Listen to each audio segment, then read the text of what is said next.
प्रिय विद्यार्थियों, आज की ऑनलाइन कक्षा में पुनः स्वागत है। आज हम पढ़ेंगे कि भारत की एक विकासशील अर्थव्यवस्था।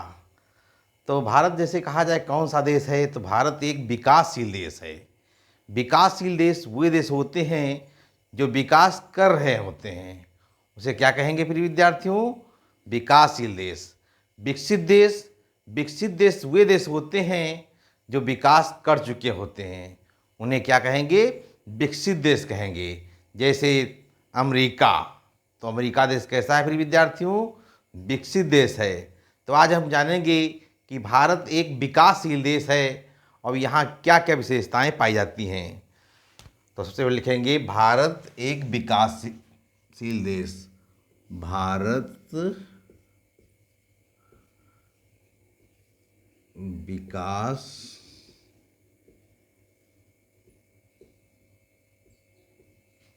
विकासशील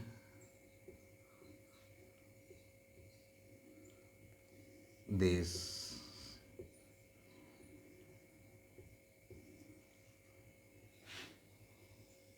भारत एक विकासशील देश है, तो यहाँ क्या विशेषताएं पाई जाती हैं?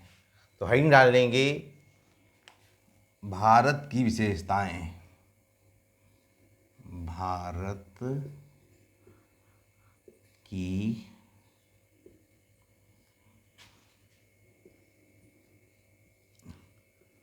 विशेषताएं।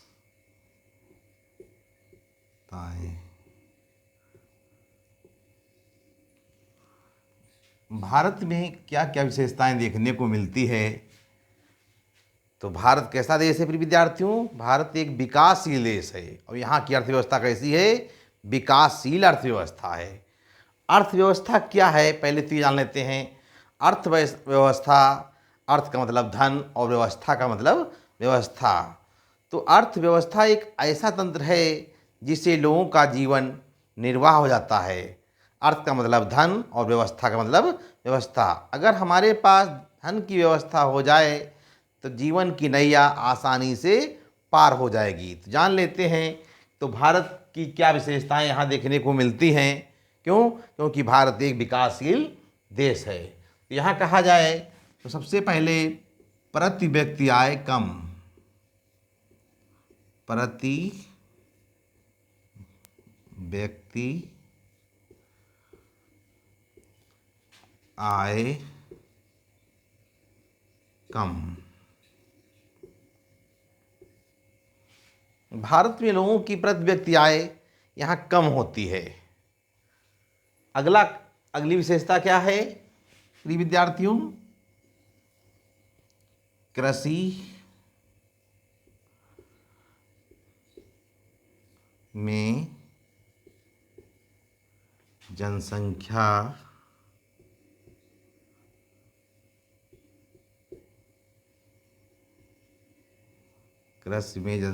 का अधिक संलग्न होना।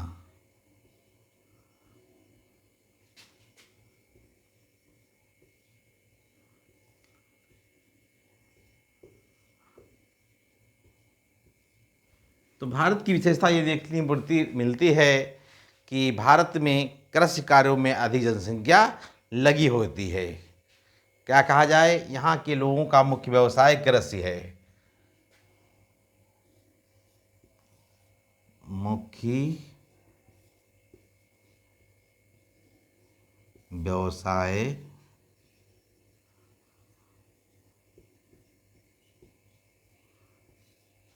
कृषि।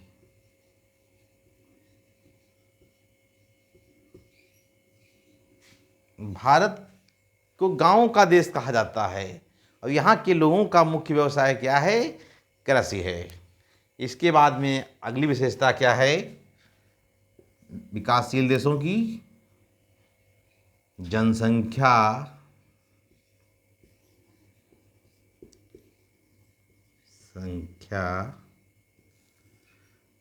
अधिक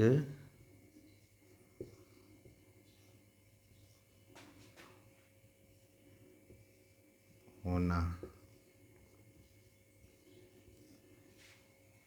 विकासशील देशों में जनसंख्या बहुत तेज़ी से बढ़ती है। यहाँ मुख्य कारण ये होता है कि यहाँ पर लोग कैसे होते हैं, भाग्यवादी होते हैं, और उनकी सोच यही रहती है कि जितनी अधिक जनसंख्या होगी वो हमारे आय का स्रोत बनेंगे।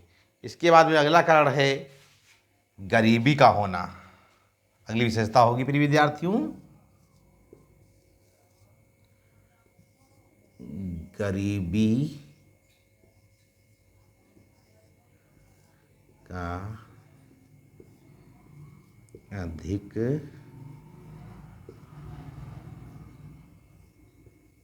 होना। तो प्रिय विद्यार्थियों, भारत जैसे विकासशील देश में यहाँ गरीबी अधिक दिखाई देती है। तो आज भी देखा जाए लोग गरीब हैं, गरीबी का स्तर देखा जाए आज भी यहाँ कैसा है, देखा जाए गरीबी बहुत ही अधिक दिखाई देती है। अगली विशेषता क्या होगी, शिक्षा की कमी। शिक्षा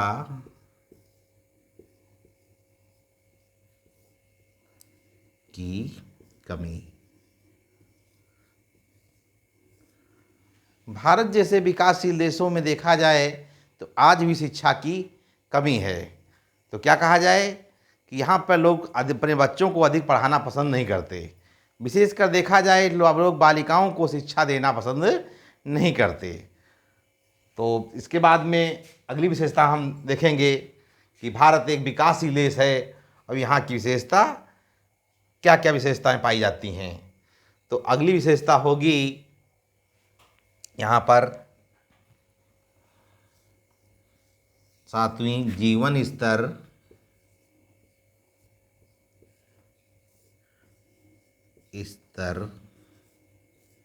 का नीचा होना।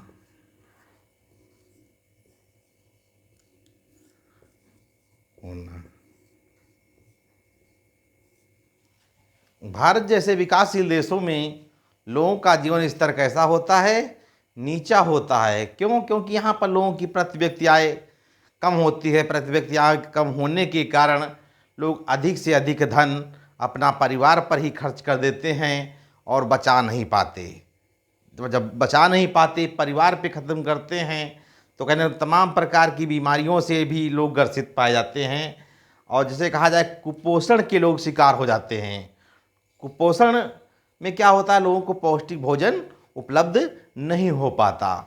तो यहाँ भारत जैसा देश कैसा है, एक विकासशील देश है। तो यहाँ देखा जाए कि विकसित देशों की अपेक्षा यहाँ का स्तर कैसा होता है, नीचा होता है। तो प्रिय विद्यार्थियों, आज हमने जाना कि भारत एक विकासशील देश है और यहाँ की क्या क्या विशेषताएं पाई जाती हैं। तो सबसे पहले हमने जाना कि प्रति व्यक्ति आय यहाँ कम होती है, कृषि कार्यों में जनसंख्या अधिक संलग्न होती है, यहाँ का मुख्य व्यवसाय कृषि है, जनसंख्या अधिक पाई जाती होती है, गरीबी का अधिक होना, शिक्षा की कमी, जीवन स्तर का नीचा होना। तो यहाँ पर देखा जाए तो तमाम प्रकार के लोग अपराधों में संलग्न रहते हैं। जैसे कहा जाए भूखा पेट कुछ भी करने को तैयार हो जाता है। जैसे कहा जाए कि भरा हो पेट तो संसार जगमगाता है, भूखा हो पेट तो ईमान डगमगाता है। तो प्रिय विद्यार्थियों, अपनी सोच सकारात्मक रखिए। जैसा कि माल्थस ने लिखा है, प्रत्येक व्यक्ति को ये स्पष्ट समझ लेना चाहिए कि अपनी वो गरीबी का कारण स्वयं है। जनसंख्या के विषय में उन्होंने कहा कि प्रकृति ने भोजन की मेज सीमित अतिथियों के लिए लगाई है। जो बिना निमंत्रण में आएंगे उन्हें भूखों मरना पड़ेगा। तो कहा जाए जनसंख्या उतनी होनी चाहिए जितना लोगों को भरपेट भोजन मिल सके, लोगों का जीवन खुशहाल हो सके। तो जो ये काम कब संभव है, जब लोग शिक्षित होंगे, शिक्षा का स्तर ऊंचा होना। तो भारत जैसे देश में शिक्षा का होना बहुत ही ज़रूरी है। आज देखा जाए कि भारत एक विकसित देश के रूप में उभर रहा है। जैसा कहा जाए आज डिजिटल इंडिया में देश काम कर रहा है, लोग नई आयामों तक पहुंच रहे हैं, छू रहे हैं। तो भारत देश को क्या कहा जाए कि भारत एक विकसित देश के रूप में उभर रहा है। तो प्रिय विद्यार्थियों, आज की ऑनलाइन कक्षा में बस इतना ही। अगले दिन हम पुनः ऑनलाइन कक्षा में मिलेंगे और फिर नए वीडियो के साथ, नई उमंगों के साथ। आप लोग चैनल को देखते रहिए। हमारे चैनल को सर्च कैसे करेंगे? सबसे पहले यूट्यूब पे जाइए, उस पर अंग्रेजी के कैपिटल अक्षरों में लिखना है रामचंद्र सर इकोनॉमिक्स टीचर करके सर्च करना है। सब्सक्राइब करिए और लाइक करिए, और हमारे चैनल के वीडियो उपलब्ध होने लगेंगे। और हमारे वीडियो को शेयर करिए, वीडियो देखिए। वीडियो इस तरीके के हो रहे हैं कि वाकई में लोगों को एक अच्छी आयाम तक ले जाएंगे। मोटिवेशन के भी वीडियो उपलब्ध हो रहे हैं और ऑनलाइन कक्षाओं के वीडियो भी उपलब्ध हो रहे हैं। उसमें विशेषकर देखा जाए तो अर्थशास्त्र के वीडियो उपलब्ध हो रहे हैं। अर्थशास्त्र एक ऐसा विषय है जिससे लोग जीवन स्तर में अपनी खुशियां ला सकते हैं। तो प्रिय विद्यार्थियों, मन लगा करके शिक्षा को ग्रहण करिए और अपने जीवन की नई आयामों तक पहुंचिए। धन्यवाद।